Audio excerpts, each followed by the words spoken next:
Karena sebagian orang kadang khawatir dengan dosa besar, dosa kecil dia remehkan. Dan ini sudah diingatkan oleh Nabi sallallahu alaihi wasallam. Kata Nabi sallallahu alaihi wasallam, "Iyyakum wa muhaqqaratidz dzunub." Hati-hatilah kalian dengan dosa-dosa yang disepelekan. Fa innahunna idza ijtama'na inda rajuli ahlaknahu. Sungguhnya dosa-dosa kecil kalau sudah berkumpul pada diri seorang akan membinasakannya.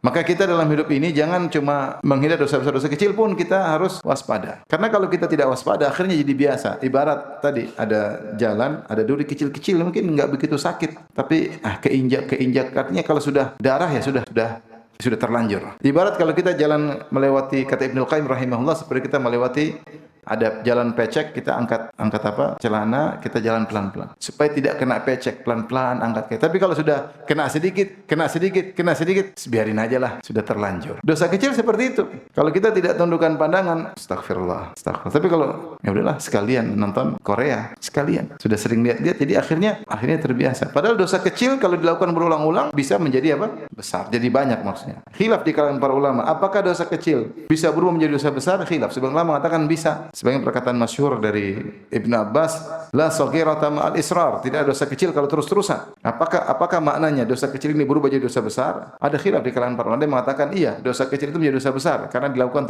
terus-terusan. Ada yang mengatakan tidak, dosa kecil tetap dosa kecil. Namun jika seorang meremehkannya, tidak mengindahkannya, menggampangkannya, ketika itu suasana hatinya yang menggampangkan itu bisa menjadikan dosa tersebut meskipun kecil bernilai besar. Karena dia ketika melakukan maksiat dia tidak peduli. Seperti kata Nabi sallallahu alaihi wasallam, al-mu'min yara dhunubahu ka'annahu yajlisu tahta jabalin yakhafu an yaqa alaih. Seorang mukmin ketika melakukan maksiat dia takut seakan-akan dia duduk di bawah sebuah gunung yang siap menimpanya. Wal munafiq yara dhunubahu kadhubabin marra ala anfihi fayaqulu hakadha. Kata Ibnu Mas'ud, adapun orang munafik dia memandang dosa-dosanya seperti seorang yang melihat ada lalat lewat depan hidungnya terus dia giniin aja. Artinya tidak dipandang. Nah, kapan seorang melakukan dosa kecil sehingga akhirnya hilang perasaan ketakutan, sama sekali hilang, itu bisa jadi seperti dosa besar.